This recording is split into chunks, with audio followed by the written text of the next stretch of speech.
Hey guys, I'm Retro Nintendo 64, and today we're filming the two not buy list. It's not a lot. I haven't seen people do this, so hopefully I'm the first one. This is like for like your retro gaming collectors out there who who collect these like baseball cards. Not trying to insult collectors out there, because I am a collector. As you can see, I have like so many.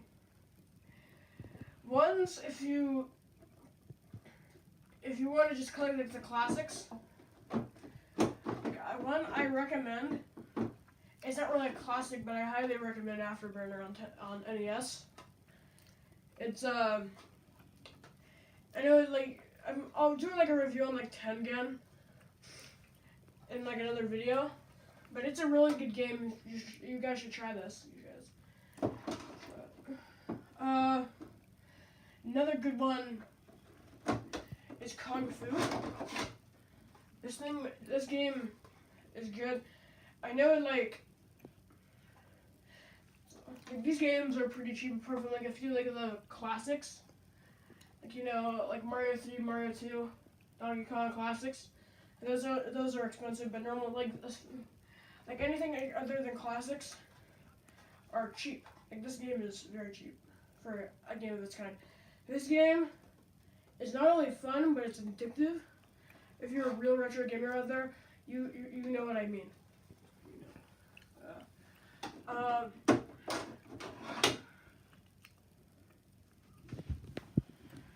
Another few games that I'd recommend are like what a lot of people would recommend is the Mario trilogy. I know you guys.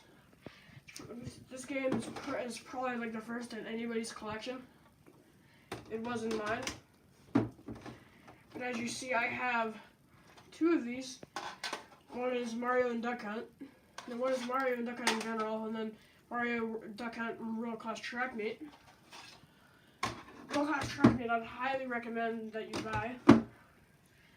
But the only problem is that if you see the accessory down here that I have is the power pad, and I did an entire video on this. It's required to play Roller Coaster Track Meet. So before you get yourself a copy of Roller Coaster Track Meet, you gotta get the power pad. But it's worth the money. If you're a parent that's watching this, it's really fun and it gets you exercise and everything. A game I never will recommend to anybody is Bill Elliott's NASCAR Challenge. Do not play this game. This thing is it's not as bad as like the LJN games or anything like that. But this game is bad. It's not the worst game that I've ever played, but it's bad. It's the worst, probably one of the worst in my collection. Entirely. Now, I know that you guys know Tetris for being on the Game Boy, but there was also a copy release for the NES. And just Tetris is a good game in general. It's everything that you'll get on the Game Boy, but even more. Now, if you guys are looking for like a co-op game, oh yeah, speaking of puzzle games, you should definitely get Dr. Mario. It's like Tetris. Research the game. It's a good game. Now, if you guys are looking for co-op games, why don't you try out Gyromite? Now, the Gyromite game, you might know from Super Smash Bros. Because Rob has like a quick reference to it. Because you would use Rob for this game, but there's another way to play if you don't have Rob. You take another control. You have to have two players.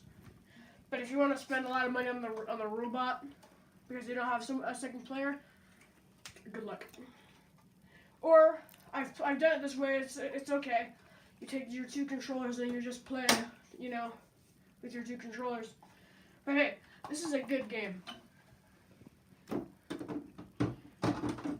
I know you guys are fans of the Angry Video Game Nerd, and I am too.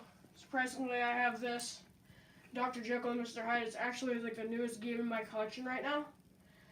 It's bad if you like. It's good if you like UVG, and it's bad if you don't. If you have never seen him, it's yeah, if you have epilepsy, do not play this game. I'm not gonna tell you why. Another really good game, and that's considered a classic now. I don't play this game a lot though. Is Metroid. As you guys saw in like the updated version, where I have the manual for this. But it's actually an okay game if you know like if you know like the whole map and everything.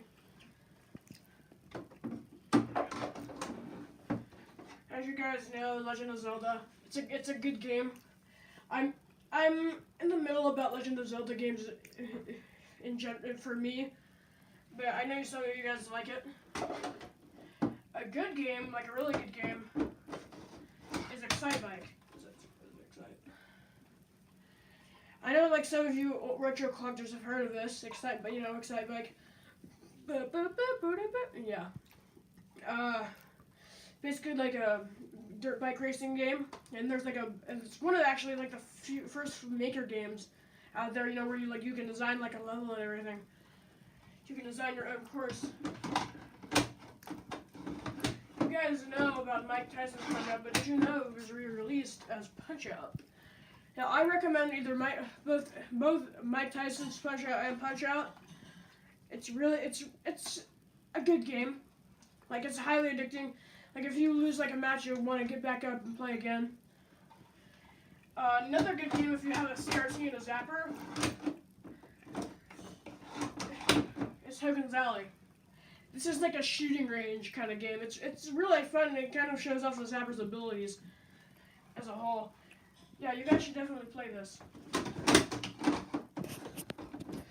Now Kirby didn't debut on the NES, but it did in fact come out on the NES. No, it came out it debuted on the Game Boy, but it came out on the NES. This is the first Kirby game I've ever played, and this is a really good game. Probably one of the best in the series. Now, I know some of you guys like Donkey Kong out there. It's fan favorite. If you don't want to buy Donkey Kong Jr. and Donkey Kong as separate cartridges, you should buy this Donkey Kong Classics. Right here. This is a really good game for those who just don't want to, pay money for Donkey Kong Jr. and Donkey Kong as separate cartridges. Besides, this is even rarer than those two. So, Donkey Kong Classics is actually Donkey Kong and Donkey Kong Jr. in one cart. Alright guys, that's the end of the video.